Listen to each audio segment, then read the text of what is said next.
Jaël Show mwasi kitoko. Po bino bozala na bino basi kitoko. Kitoko pena to pesa la biso bino. Bino pena basi kitoko. Jaël mwasi kitoko. Mutu Kofi atika na défaut. Ngana lobaka ngo à chaque fois. Mwasi tu bomonaka Kofi ayaka kofinga Kofi na télévision. Kofi atika na défaut. Mawa. Kotala lolenge nini Karim Pandora akofinga basi ya ba congolaise o bazalaki na concert ya ba gauloise, ya ba gaulois to pe ba gauloise to pe ya papa Hervé. Tout ça parce que oza warrior.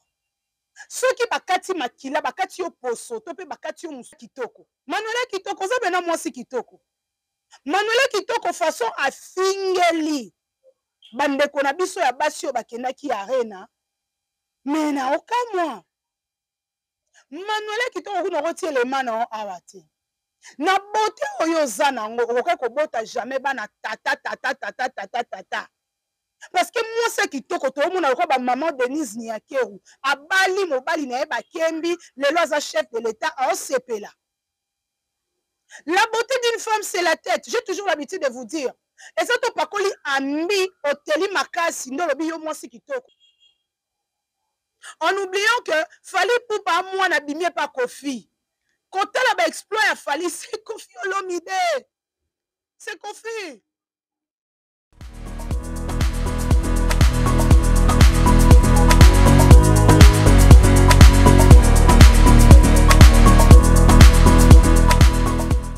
BTV 3 plus info.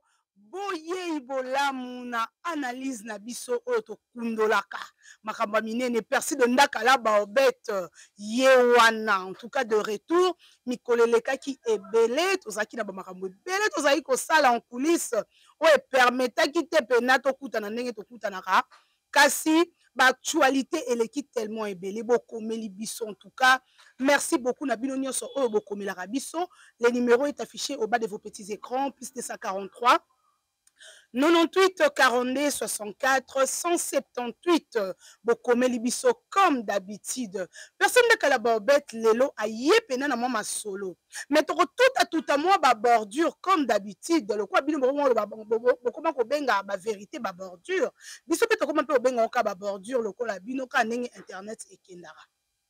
Mais lelo vraiment elo kwa liboso to ena nuna actualité ya concert arena.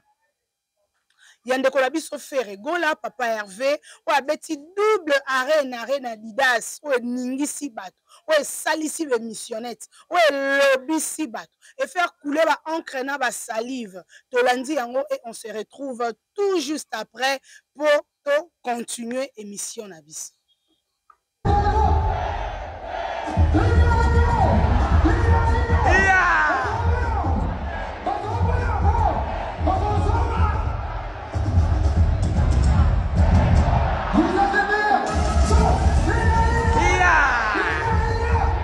Retour sur ces plateaux, j'espère que et sali ba gaulois, ba gauloise, ba amoureux de la bonne musique, le quoi ba biso tozara warrior, tozara ba gauloise, tozara bana wenge, tozara bana latino, tozara zara partout BTV 3 plus info, tozawana kaka pona ko servir bino et puis ko pesa bino le meilleur na biso. Bino mo bomoni non commettre les images parle à ma place. Le lengeni ni papa Hervé Ferregola a honora ki couleur ya drapeau na biso na libana ya mboka na Paris précisément bisika opena concert et betamaki. Concert wana ezalaki vraiment réussite totale. Parce que ce qui totali papa Hervé façon ya promotion na e par rapport ya Fally Ipupa en tout cas to lo ba vrai Fally a dépensé de l'argent pour na ko préparer concert na e à betaki. Mais quand on a ngambu ya Ferregola en tout cas équipe ya communication ba sala ki pena musala malongate ba pesa ki pena le meilleur na bango te na niveau etali pena que promotion ba sala ki na bango mais ba sala ki un peu limité quand on a lo lenge nini oyo papa Hervé azala ki ko se donner te na promotion mais quand on a résultat en tout cas ça prouve que l'artiste est bel et bien aimé et il connaît très bien son travail. Kotala lolenge nini batu balatelaki eza na bayike na bandeko oyo ba kritikaki pe ba fingaki ba denigraki entre autres mwana mwasi oyo tolandaka ye mingi na TikTok Karine Pandora oyo atikalaka bolumbu ntango mobali apubliaka ye bolumbu amonaki bolumbu na ye na internet alors esalaki ye bavertige par rapport à badépression azalaka nango eye mpe akendaki kosala live moko atikalaka bolumbu atikalaka donc na sous-vêtement ya pamba dommage ezalaka ya kotoboka et puis bato bakritikaka ye makasi. On se retrouve tout juste après tolanda lolenge nini ye asalaki analyse na ye par rapport à concert, il y a Papa Hervé et on se retrouve tout juste après. Tout, mais bagoloise. Boulati kitoko te. Na moni bino kanet bo keso mami kate na coin. E ba warrior ba leki bino e bagoloise bolo ba te pardon. Bolo ba raté. Goloise mon côté aya ka ofinganga. Po na moni bino boza flou, boza bien te. J'espère que bino moko bolanzi. Nazala toujours l'habitude ya koloba que quand on est congolais, on est en même temps problème, on est en même temps solution. Tant que on a congolais, to pesa na ba journaliste ou ba sala ba analyse na sentiment, et ça pe na ba journaliste ou ba vandi quelque part, ou ba yebi lo lenge nini ba honora ka musala ou parce que on a ça à chaque fois. Quand lo liboso etando, c'est pas donné à tout le monde. Moi, je dis, il y a parler et faire du plagiat. Il y a ceux-là, il y a la même chose. Il y a nini, abafingi et sili. Mais venir avec des informations vraies et claires, Karine Pandora, la maman de métis aux cheveux bouclés, mingi. Moi, si oyo a déshonoré ma femme congolaise. Bon, mon injure oyo. Soki ezalaka Brazzavilloise moko tomonaka l'une de Brazzavilloise afingaka ba congolaise ngambu ya koto yo ya République démocratique du Congo mais bino mo bomonaki ndenge nini be monsieur Salamaka ndenge nini balobelaka Géraldine azape moko ya batitokeuse tout ça parce que la femme congolaise a été touchée. Mais pourquoi entre nous il n'y a pas un vrai amour? Pourquoi entre biso na biso toza wana kaka na kofinganaka na kokreaka ba polémique moko à dormir debout et sali pasi pe mawa kotala lolenge nini Karine Pandora akofinga basi ya ba congolaise o bazalaki na concert ya ba gauloise to pe ba gauloise to pe ya Papa Hervé. Tout ça parce que oza warrior soki bakati makila bakati yo poso to pe bakati yo musuni ya nzoto na yo bazui makila na batie na se bazui oyo ya muninga kote kuna ya ba gauloise batie na se bakoyeba kosala différence que oyo eza gauloise baza warrior. Pourquoi tolingi esali pasi pe mawa kotala lolenge nini Karine Pandora akofinga basi ya ba congolaise o bazalaki na concert ya ba gauloise to pe ba gauloise to pe ya Papa Hervé. Tout ça parce que oza warrior soki bakati makila bakati yo poso to pe bakati yo musuni ya nzoto na yo bazui makila na batie na se bazui oyo ya muninga kote kuna ya ba gauloise batie na se bakoyeba kosala différence que oyo eza gauloise baza warrior. Pourquoi tolingi biso moko nanu entre biso kotia bolingo te entre biso na biso totambola na eni ya makasi ba musicien na biso bazo honorer biso libanda ya mboka lolenge o bazo sela musala na bango ezo mériter na biso ne totombola bango surtout mingi na bino ba influenceuse bino batu boleka na télé parce que quand on influence il faut to influencer batu du côté positif to même batu na négativité te.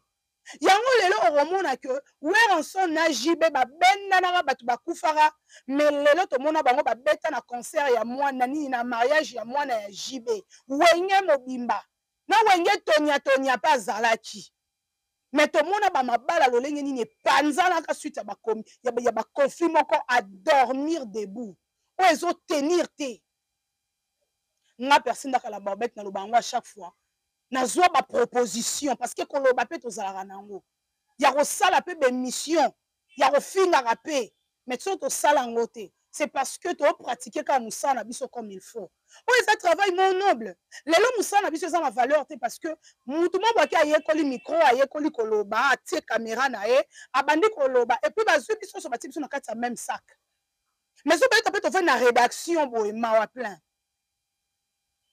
bandeko na nga soki congolais olingi ndeko na yo moko tozozela nani alinga nake na Manuela Kitoko. Manuela Kitoko oza bena mwasi kitoko. Manuela Kitoko façon afingeli bandeko na biso ya basi oyo bakendaki arena me na okamwa Manuela Kitoko kuna okotia elema na yo awa te na bote oyo oza nango okoki kobota jamais bana tata parce que mwasi kitoko toomona lokola bamama Denise Niakeru abali mobali na ye bakembi lelo aza chef de l'état aosepela. La beauté d'une femme, c'est la tête. J'ai toujours l'habitude de vous dire. Et ça, pakoli ambi oteli makasi ndo lobi yo mwasi kitoko. La première des choses, tu es complexé de la couleur de ta peau. Ngai na lobango chaque fois, même quand je vais dépigmenter la peau, na lobango ça sera complexe. Il faut que tu t'assumes d'abord toi-même. On dit ma oh yo zali. Quand toi-même d'abord tu n'arrives pas à t'assumer, à te dire que naza Manuela kitoko na ça na couleur d'origine nzamba salanga. Bon peut-être tu kana mafuta ya rotia tioko. Désolé, la beauté d'une femme dépend de celui qui l'écoute. Parce que il y a des femmes, tu la vois comme ça, elle est belle, mais là dans la tête, il n'y a rien, fiasco. La beauté d'une femme, comment est-ce que ta tête tourne? Délire, aventure, quand tu parles avec les gens, il faut que les gens sentent en toi de l'intelligence, de la sagesse. Mais quand Rabino Moronde bozo déshonoré basi ya ba congolaise. Manuela Kitoko alongola bilamba na ba émission na ngonga nyonso, on lakisa batu bolumbu, on lakisa batu nzoto talanga nazanga nduta, nazabo bobeba nana Anelka masola ba lesbienne bima na kati, Anelka bana ko embrasser nga, boye. En tout cas, vous faites la honte bino basi ya poto. Parce que bateau mingi ba pelisa moto, et ça basi ya poto. Si quand tu vas kotelema bakomi kofinga bino et komi bozo finga basi ya poto boy mais honorer la couleur de notre drapeau. Fali pour passer la msane kitoko faire rigoler sa msane kitoko. Ceux qui vont critiquer bokene na ba critique moko boy musical bokeke place boyelo boyemba kinga na moni ngo biete mais non toucher la personne de la femme congolaise.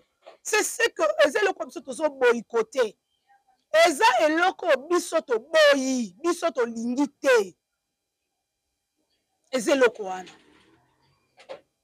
Na kei lisu na ndeko la ngayo babengi Jaël Show. Parce que nga vraiment na linga mimi kolobaka vérité. To linga te ba biloko ke toke na sima mukongo, to dolote non, to lobande vérité. Jaël Show mwasi kitoko. Po bino bozala na bino basi kitoko. Kitoko pena to pesa la biso bino. Bino pena basi kitoko. Jaël mwasi kitoko. Mutu kofi atika na défaut. Ngana lobaka ngo à chaque fois. Mwasi tu bomona ka kofi ayaka kofinga kofi na télévision. Kofi atika na défaut. Quadra atika Jaël Show na défaut. Bokangela nga parti obotindela nga ye. Jaël Show atikala na défaut ya Kofi Olomide, atikala kokutana na mobali moko te na vie oyo aza na poids ya Kofi. Tellement qu'elle a qu'on se croire qu'elle est jolie pour elle, hein, qu'elle est belle. Comment on a dit maman si a vanda ba valoriser parce que on a ça à chaque fois moi c'est ça mon tout. N'ani confiance que qu'on aurait maman si bisika nyonso.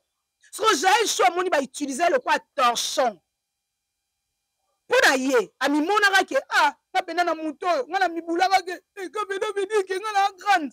Mais à se retrouver torchon. Oh, il y a un organisateur, on va jouer, on va vendre ici, na place à bien.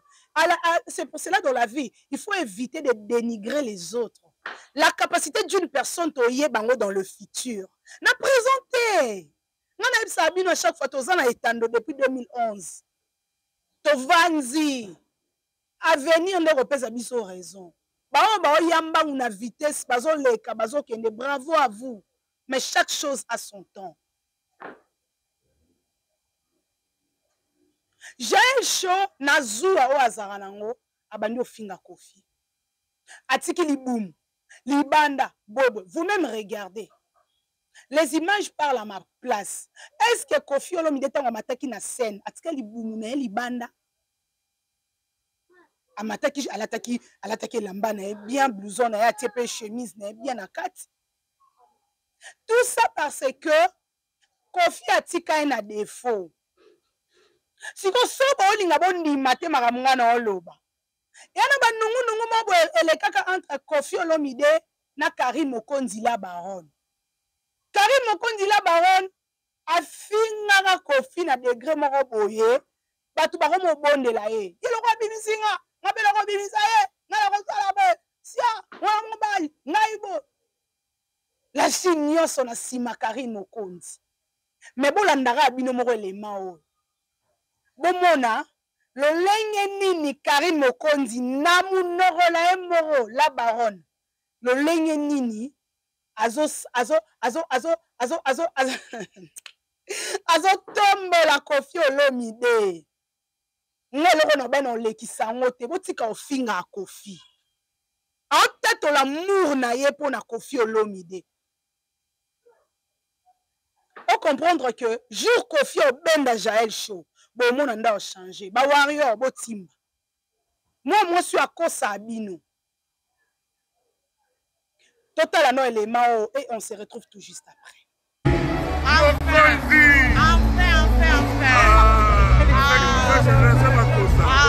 Vraiment quoi.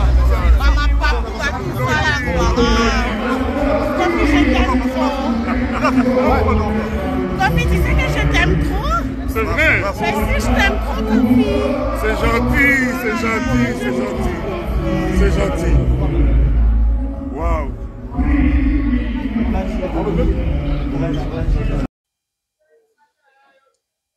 Bino mo bomoni. Le lenge nini Karim Okondi babela Kofi, je t'aime. Kofi, je t'aime. Tu sais que je t'aime. Kofi, bien bon. Merci. Moi, je croyais d'ailleurs, non, quand Kofi Olomide, moi aussi, je t'aime. Mais Kofi n'a pas dit ça. On a dit Sabino, on a la légende. Aka légende. Tu respecteras Kofi. Kofi Olomide honore la femme. Ça dépend maintenant de la manière dont toi-même, la femme, tu te présentes devant lui. Tant que Karim Okondi aloba yinaeke Kofi, je t'aime. Oka Kofi abouwa qui sait pour Kofi pe toi bien à via ba 12. On va pas mettre Karim 12. On ben ah bon, merci. Mais Kofi soit zoni na ba propos ya Cindy ya nani ya Karim Okondi. Encore jamais même quoi accepter que ça vidéo na Karim. Total à lobby. Qui fanatisme e ko sabi sauter bayaya. Oyo ba peso lelo ko okende. Bino moko ba warrior. Non non kekuna ba parce que ba warrior ba na ba fan. Bino moko ba journaliste, ba analyste, alarme de papou. Ndebo lalisaka actualité ya Rena. Ya nani ya fait, ya nani ya Fally Ipupa. Fallait beta méga concert. Fallait bengisaka ba invité à danger.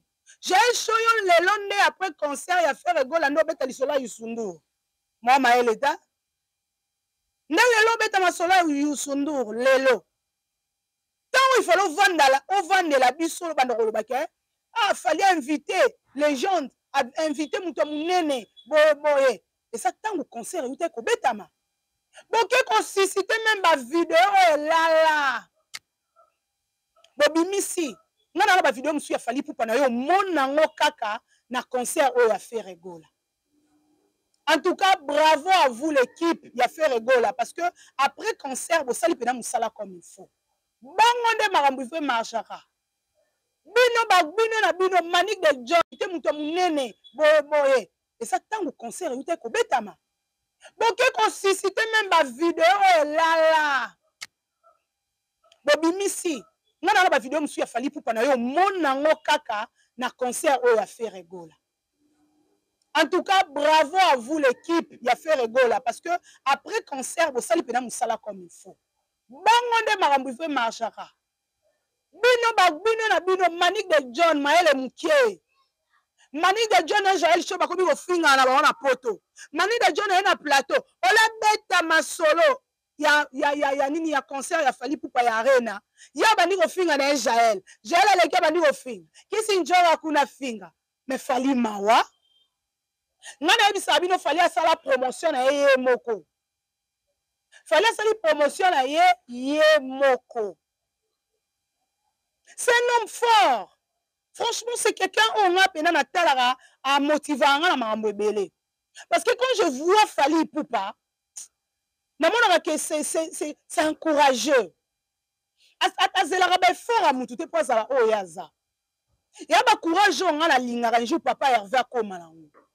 Mukolo papa Hervé ba novanda boya lobi ba golo bazala te ngai fe regola. Il faut na percer et osa bien.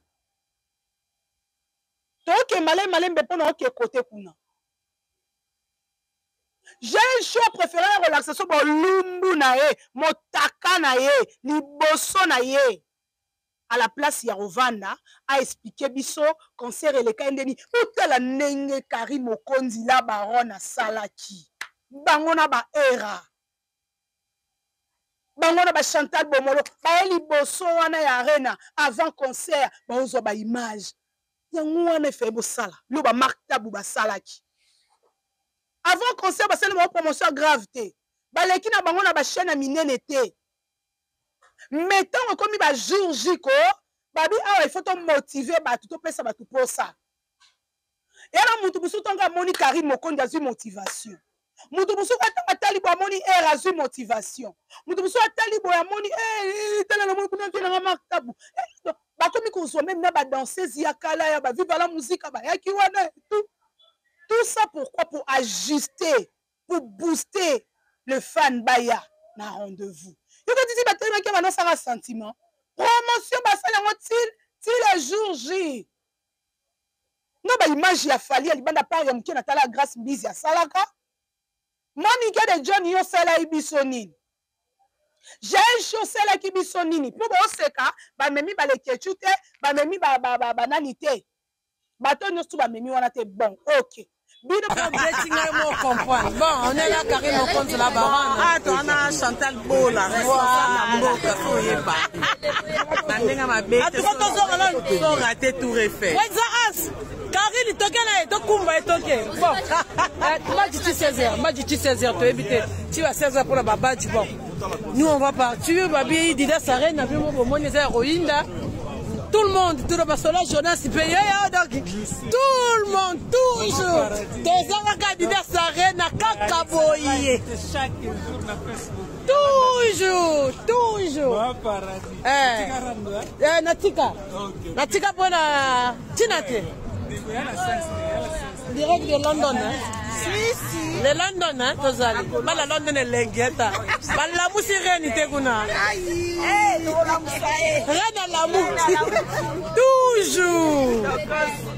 Kendaki poto. Bon la kisanga image ya avant concert ya Fally Ipupa. Oh binu ko saki ko motiver batu libanda. Alexis Wech.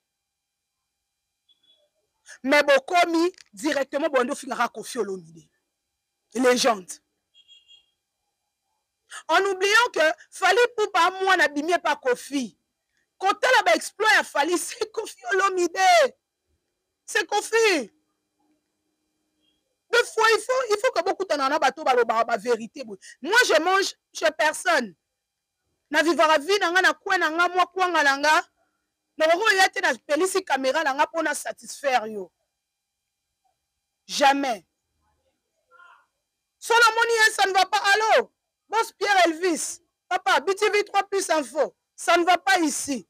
Ah, la baobette, ok, maman, on va voir. Parce que yende. Oh, ngai personne dans la baobette, non, il y a peut-être na sena senga aide. Mais non, qui n'est pas musicien, ni ngana qui côté les mains. Tu perdre valeur na biso tout ça parce que tu comme préféré, tu comme apporter parole à ba musicien. Na quel on a Gauthier c'est. Gauthier c'est yosa journaliste engagé. Nana yeba to zalaka na yo na réunion, tant ba sera ba ramna na Fally Ipupa. Tant ba ben ça ba journaliste et tout. Tant ba sa réunion ba binini. Ba journaliste engagé car ne faut pas baza na réunion wana. Mais ngana zoka moi. Papa sanga sa erreur yo poser aux questions par rapport à marambo. Ya Fally Ipupa ya ba disque na e. O comment no porter parole ya fait rigola. O uti ko le kana na fauteuil jaune. O bi marambo ki toko pona mboka. Mais le sonné kaka tant bana o critiquer Fally. soki ezalaki faire gola nde abetaki bale wana na Macron yo lingaki osani yango applaudir. Pourquoi beaucoup de perdre valeur na bino pour na ba musicien? Papa Sango kutu na compter parce que Papa Sango ayamba mutu nyonso na plateau na ayamba ba musicien ayamba ana catégorie mo boité. Mais yo Gauthier Seye toyebi yo bunda ba bitumba bato ba PPRD tout toyebi ba kangisa yo toyebi oza combattant. Yo toyebi na ma musique te bima wana Gauthier Seye. Parce que on a public on bandi melanga yo yo za mo pandisa ngoma mboka on a ba valeur on ba pesa yo supposons warrior mon frère so ba info et pas na yo atalika aboke yo finga signé le retour de la rumba sur les sols européens et aujourd'hui la rumba a repris sa place. Signé le retour. Il a signé le retour. Mais on avait aussi la rumba à U Arena. Oui, c'est vrai. Il y a eu un grand artiste congolais qui a joué, Fally Ipupa. Il y a eu aussi un autre artiste congolais, Innocent Baloumé, qui a joué. Mais vous serez d'accord avec moi que ce sont les deux artistes qui se sont plus donnés du côté de la musique urbaine. Et la preuve, vous verrez que sur le podium de Fally Ipupa, vous n'avez pas vu un chanteur de la rumba, vous n'avez pas vu un icône de la rumba être invité. C'était les musiciens urbains qui étaient là. C'était plus ces côtés-là qui étaient révalorisés. Je pense pas, parce que lui-même, il a chanté du rumba, non? Vous savez, dans chaque domaine, il y a des pères. Je ne vais pas me lever un matin pour dire, écoutez, moi, Gauthier Seye, je deviens le papa de Seye. Donc, mon père reste mon père. Peu importe les exploits que je peux faire, peu importe le nom que je peux avoir aujourd'hui, quand je dois parler au nom de ma famille, je dois un peu avoir de recul, je dois laisser la place aux oncles et aux parents de prendre la place. Ça n'a pas été le cas. Je pense que le retour de la rumba est signé. Non, mais si, il y a eu de rumba. On peut pas laisser les choses comme ça. Il y a eu de rumba. Dans ses chansons, il y a de rumba. Il a chanté de rumba. Après, il y a eu d'autres intervenants. Comme on a vu chez Ferré, il n'y avait pas que les gens qui chantaient de rumba. Hiro, il y avait rumba et après, il y avait d'autres personnes. Singila, il y avait tout ce monde-là. Très bien. Fally Ipupa, c'est quand même un grand... Je vais maintenant vous expliquer la différence. S'il vous plaît, Fally, c'est un grand de la rumba. On le constate même dans des soirées par-ci par-là, que si vous parlez de la rumba, Fally a vraiment une grande part de la rumba qui fait danser les fêtes et tout. Dire que son passage à U Arena n'était pas un retour de la rumba, c'est quand même être vraiment gaulois. Merci beaucoup. C'est être Gauthier. Vous pouvez me laisser maintenant. C'est être Gauthier. Vous pouvez me laisser les temps. Mais c'est pas Gauthier, c'est être Gauthier. C'est péjoratif, mais je lui concède ça. Non, en fait, non. Être Gauthier. Voilà. Laissez-moi le temps de répondre. Okay, vous m'avez posé une question. Déjà, je félicite l'artiste pour avoir réalisé cet exploit. C'était double concert, c'est pas facile. Il faut avoir de la performance, il faut avoir de l'énergie, mais aussi il faut avoir de la technicité pour arriver à garder les mélomanes 2 jours successifs. C'est pas facile. Ça, nous avions vécu ça à l'époque des Taboulay, les Weranson, à l'époque, aujourd'hui, ça. Mais avec les jeunes. On critique que le public ne répondait pas. Laissez-moi évoluer, et là vous me coupez le fil du dé. C'est que faire et a fait, tout le monde na série à Taboulay, il y a double zénith à Weranson, ça date de 30 ans. Je dis, ça date des 30 ans qu'on a vécu ce que faire a fait. Et c'est ça la rumba. Allez-y interroger Olympia, on vous dira qu'il y a un artiste congolais qui a joué autant de jeux successifs. Allez-y interroger Bercy, on vous dira qu'il y a un artiste congolais qui a joué autant de jeux successifs. Et aujourd'hui, la génération qui est venue, ils n'ont plus le temps du travail. Ils n'ont plus l'énergie à donner. La plupart, ils se livrent dans des concerts de 2 heures, 3 heures. Et Fergola a été imposé, on l'a imposé ces systèmes-là, mais il a doublé les jours. Ça, c'est un exploit réalisé par Fergola dans sa génération. Mon côté, la génération est installée le roi Lolengwana. Ça, on doit se le dire et on doit s'incliner. Et ce n'est pas facile de garder les fans doublement. Mais quand Gauthier Seye dit que c'est le retour de la rumba, quand Gauthier Seye dit, s'il vous plaît, laissez-moi aussi parler, et que Ferré a signé les retours de la rumba. Regardez, c'est mystérieux. On interdit la musique par les combattants. Ça va faire plus de 15 ans que la musique ne joue plus. Il fallait faire reprendre la musique. Toutes les salles où nos musiciens babande kobeta ba concert eza ba salo ba beta. Des fois les musiciens il y a bamboka msusu, des fois les musiciens na biso de ba beta ba interdisa yango. Faire revient mystérieusement dans une salle où concert etikala kobeta maté.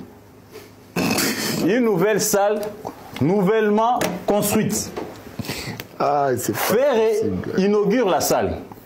C'est significatif et c'est prophétique. Ah, il y a aussi des prophétiques. Mais c'est prophétique, on l'appelle Jésus des nuances. Jésus a ressuscité la rumba congolaise. Regardez les mystères maintenant. Une nouvelle salle où personne n'a déjà joué. La rumba a été enterrée pendant plus de 15 ans. Maintenant, elle vient ressusciter la salle à Sika. Quand Jésus est ressuscité, il n'est pas ressuscité avec la robe qu'il était enterrée. Hein. Quand on est allé voir les tombeaux étaient vides. La pierre n'était pas à l'endroit où on l'avait placée. Donc, jouer dans des anciennes salles et ne pas reproduire la rumba en perpétuité, ce n'est pas signer les retours de la rumba. Regardez maintenant ce que fait Refait. S'il vous plaît, je vais finir. Il vous donne la première journée. Du début à la fin, il a chanté que la rumba. Il n'a pas fait passer un invité. C'était Ferregola et la musique congolaise. Face de son public. Et il a interdit au public de chanter. En tout cas, Ngazagi Sambi, n'a pas sa pizza de Bayimbata. Non, mais. Mais moi je connais. Atikali jamais Kolbagebo Mbate. Je connais un musicien. Moi j'étais là. Moi je connais un musicien congolais. Et toi tu connais, moi j'étais là. Je vais continuer. Comment maintenant un musicien interdit comment on les appelle, aux mélomanes de chanter? C'est quand les mélomanes se mettent à chanter que lui n'arrête pas. Mais quand un musicien met les micros comme ça, lui il arrête de chanter, il met les musiciens. C'est-à-dire que lui-même il arrête de chanter, il laisse chanter les musiciens. Alors que nous, si nous voulons ressusciter la rumba. Ceux qui ont zongi, ils ont bien. Nazune de Kolanga Mobali Onani, Charlie Prince. Charlie Prince, papa. Ngata on a le kaka na ke au télévision, ça va se rappeler. To salaka analyse moro et nous quel Charlie Prince problème na ba Gaulois. Na ba Charlie Prince n'a pas le droit de yemba nzema médaille na kata mutuka na ye. Parce que yemba nzema médaille na kata mutuka na ye. Bizorbi za la terrain. Ala lisi ferit. Ya le roi ba ebi moi ça fait rigola. Musique à mobile les à la terrain n'a pas ça yemba. Il y a zo préféré na ayemba nzembo ya mutu oyo azala en conflit ya mobile na conflit moko musical. Et simbate. Parce que Charlie Prince bino ba pembeni ya ba faire rigola. Bokoma lokola mi basi na bango. Oh question na moni Charlie Prince catégoriquement na mona faire rigola. Tant na lobaka ngo bat ba bana nga na muta N na boy bat ba finga ngai. Mais lelo à ma grande surprise, nazoka mwana wa Charlie Prince alobaki faire ayembaka pena ayembaki pena autotune. Mais ceux qui tobi total micro na ye kofi ayeki ozwango. Siko micro yo faire ayembela ki bayembaki nzembo insecticide. So wana toyokaki, mungongo faire wana toyokaki. Wana bi va travailler ki micro wana. Non. Quand quelqu'un connaît. Quand quelqu'un ne connaît pas, ne connaît pas. Il sait bien chanter. Il a des talents, il a des talents. Il a des talents. Il a des talents. Si bébé va la table maternité, on a inga. Voilà, il y a des sons, il y a des cordes vocales. Moutouna qui a travaillé en haut. Zamba pesa moutounyo student na ye, ya ko yembeza, mais moutouna quoi za na capacité za na place na ye. Tout boya ba effort, tout ba capacité ya ba tout pour na sentiment. Et sopi au makas. Charlie Prince. Na ba niveau ba place mususu bino bo komela na ba vie hein. Bo ba tout monde bo se rabaisser na ba niveau mo bo se rabaisser. Na la vidéo no mo bo ya kala na kundo na changwa. Bino mo bo landa ndeni ni Charlie Prince. Akomaki na niveau ya osala nini? Ya ba na ko pesa ba éloge et pas Fally Ipupa. Tout ça parce que Bagolo ba fingaka ye. Un homme sage voit le mal de loin et il se cache. Tant au moins qui peut Bagolo ba fingo papa. Bouche bée silence et les quignons. Faire une valeur non pembeni na e. Vous vous laissez emporter par la colère. Ya wazo mona ta Bible zo boya makamba kanda. Bolanda vidéo à Charlie Prince et on se retrouve tout juste après. Dans le on a parabole. Mon nom va traiter rapide. Il a fait pleurer beaucoup d'artistes congolais. Il y a générationnel. C'est-à-dire la réponse du berger à la bergère. Comme si on a pédé, bon. On a récupéré dans mon mine comme ça, peut-être il y a obéi le lycée. Ça s'est passé comme ça. Oh. Bah, nous avons belé la musique, il fallait un grand esprit. Il y a bien pédé. Au fin de pédé. Mais pédé. Bon, dans le cas on direct, bon, pour déjà marié, on comprend le lot marié légalement avec sa femme et tout. Mais bon, tout le baraka. Après moi, on comprend que la musique est bon, ça va aussi avec l'image de son homme. Pédé, on a malamment à récupérer un peu, tout le monde qui non, oh, ça y a un tel, on ne peut pas récupérer un peu. À récupérer Nango. Si vous, les talibans n'ont pas battu. Mais il y a des gens qui ont payé les prix pour le Magambo. Il y a un moment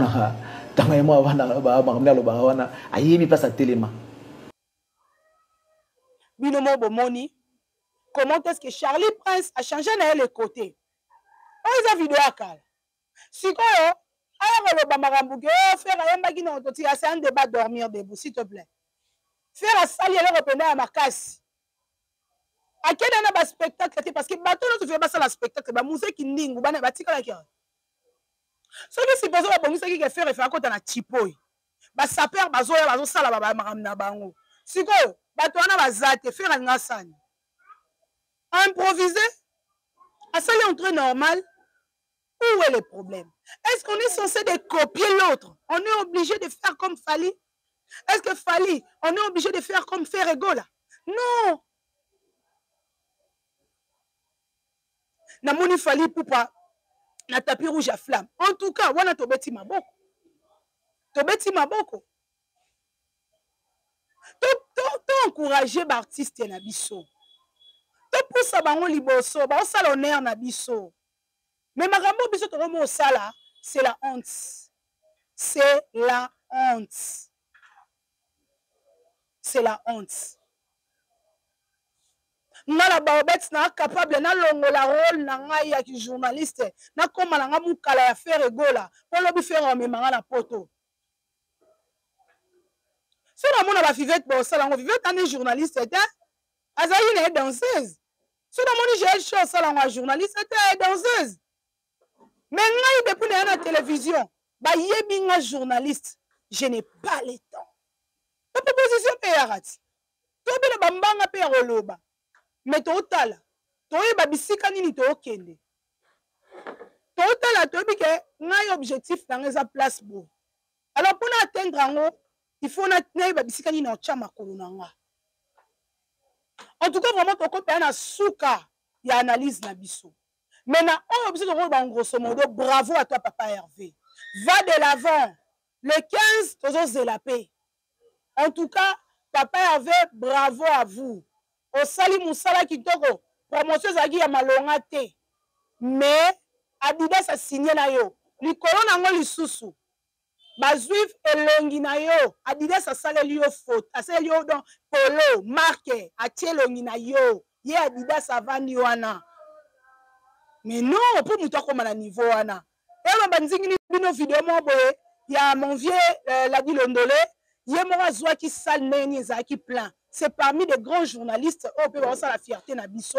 On se retrouve tout juste après pour clôturer notre petite analyse autour de ça là.